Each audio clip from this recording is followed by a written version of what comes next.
एक समय की बात है, एक छोटे से गांव में, जहां चारों ओर हरे भरे खेत और एक बहती नदी थी, दो दोस्त रहते थे। उनका नाम राहुल और अमन था। राहुल शांत स्वभाव का था और हमेशा सोच समझकर काम करता था, जबकि अमन थोड़ा चंचल और तुरंत फैसला लेने वाला था। दोनों बचपन से ही गहरे दोस्त थे। वे साथ में खेलते, गांव की नदी में मछलियां पकड़ते और शाम को खेतों में घूमते हुए अपनी बातें साझा करते। उनकी दोस्ती पूरे गांव में मिसाल थी। एक दिन गांव में एक बहुत बड़ा मेला लगा। राहुल और अमन ने तय किया कि वे मेले में जाएंगे और खूब मस्ती करेंगे। वे दोनों बहुत उत्साहित थे और जब मेले में पहुंचे तो उनकी आंखें खुली की खुली रह गईं। चारों ओर रंग बिरंगी रोशनी, मिठाइयों की मनमोहक खुशबू, खिलौनों की दुकानें और लोगों की भीड़ थी। अमन की आंखें एक बड़े से झूले पर टिक गईं, जो आसमान को छूता हुआ दिख रहा था। राहुल, चलो उस झूले पर चलते हैं, अमन चिल्लाया।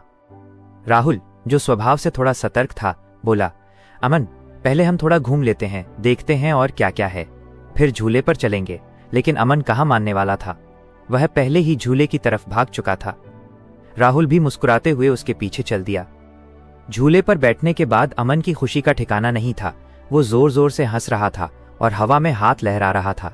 राहुल को भी अमन के साथ मजा आ रहा था, हालांकि उसके चेहरे पर थोड़ी चिंता की लकीरें भी थीं। झूला खत्म होने के बाद अमन ने कहा, मजा आ गया, अब चलो कुछ खाते हैं। दोनों दोस्त मेले में घूमते रहे। उन्होंने स्वादिष्ट जलेबियां खाईं, रंगीन गुब्बारे खरीदे और कुछ छोटे मोटे खेल भी खेले। राहुल ने एक दुकान पर एक सुंदर लकड़ी का खिलौना देखा और उसे खरीद लिया। अमन को एक चमकीली तलवार पसंद आई, लेकिन राहुल ने उसे समझाया कि यह सिर्फ प्लास्टिक की है और जल्दी टूट जाएगी। राहुल, तुम हमेशा इतने समझदार क्यों रहते हो? अमन ने चिढ़ते हुए कहा। राहुल हंसा, और तुम हमेशा इतने जल्दबाज क्यों रहते हो? दोनों एक दूसरे को देखकर मुस्कुराए। उनकी दोस्ती में यही तो खासियत थी, माइनस उनके अलग अलग स्वभाव उन्हें एक दूसरे के पूरक बनाते थे। शाम ढलने लगी और मेले में भीड़ और बढ़ गई। अमन एक जादूगर का खेल देखने के लिए भीड़ में घुस गया। राहुल भी उसके पीछे था, लेकिन अचानक भीड़ इतनी ज्यादा हो गई कि राहुल की पकड़ अमन के हाथ से छूट गई। राहुल ने इधर उधर देखा, अमन कहीं नहीं था। राहुल घबरा गया। उसने अमन को आवाज दी, अमन, अमन, लेकिन उसकी आवाज भीड़ में दब गई। राहुल ने कई बार कोशिश की, पर अमन नहीं मिला। वह चिंतित होकर इधर उधर भागने लगा।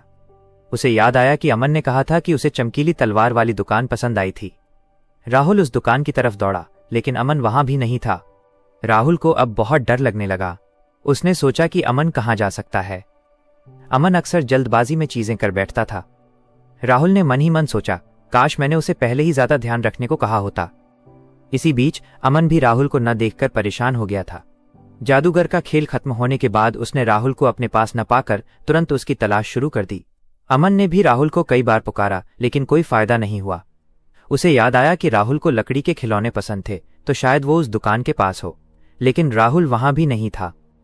अमन ने सोचा कि राहुल शायद गांव के रास्ते पर लौट गया होगा। ये सोचकर वो गांव की तरफ जाने वाले रास्ते पर बढ़ गया। राहुल भी उसी समय मेले के बाहर निकलकर अमन को ढूंढ रहा था। दोनों एक दूसरे को ढूंढते हुए एक दूसरे से और दूर होते जा रहे थे। राहुल को अचानक एक विचार आया। अमन को ऊंचाई से चीजें देखना बहुत पसंद था। राहुल ने देखा कि मेले में एक लंबा झूला अभी भी चल रहा था और शायद अमन ऊपर से उसे ढूंढने की कोशिश कर रहा हो। वह तुरंत उस झूले की तरफ भागा। उधर अमन को गांव के रास्ते पर राहुल कहीं नहीं मिला, तो वो वापस मेले की तरफ लौटने लगा। उसे लगा कि राहुल अभी भी मेले के अंदर ही होगा। वो थोड़ा निराश हो चुका था, लेकिन उसने हिम्मत नहीं हारी। जब राहुल झूले के पास पहुंचा तो उसने देखा कि झूला अभी अभी नीचे आया था। झूला खाली होने लगा और राहुल ने दूर से एक परिचित चेहरा देखा। ये अमन ही था। अमन भी उसे देखकर चिल्लाया, राहुल। दोनों एक दूसरे की तरफ दौड़े और गले मिल गए। राहुल की आंखों में खुशी के आंसू थे। मैं कितना डर गया था, राहुल ने कहा। मैं भी बहुत परेशान हो गया था, अमन ने जवाब दिया। उन्होंने एक दूसरे को बताया कि वे कैसे एक दूसरे को ढूंढ रहे थे और कैसे वे एक दूसरे से दूर होते चले गए थे। मुझे पता था कि तुम मुझे ढूंढने आ जाओगे, अमन ने कहा। मुझे पता था कि तुम ऊंचाई से देखना पसंद करते हो, इसलिए मुझे लगा कि तुम शायद झूले पर हो, राहुल ने मुस्कुराते हुए कहा। उस दिन के बाद राहुल और अमन की दोस्ती और भी मजबूत हो गई। उन्हें एहसास हुआ कि चाहे वे कितने भी अलग क्यों न हों, वे हमेशा एक दूसरे का साथ देंगे। उन्होंने ये भी सीखा कि थोड़ी सावधानी और एक दूसरे की आदतों को समझना कितना जरूरी है। वे दोनों मेले से घर की ओर चल दिए, अपने हाथ पकड़े हुए, चांदनी रात में तारों को देखते हुए। उस दिन उन्हें न सिर्फ दोस्ती का महत्व समझ में आया, बल्कि ये भी पता चला कि सच्चा दोस्त हमेशा आपके लिए मौजूद रहेगा, चाहे हालात कैसे भी हों।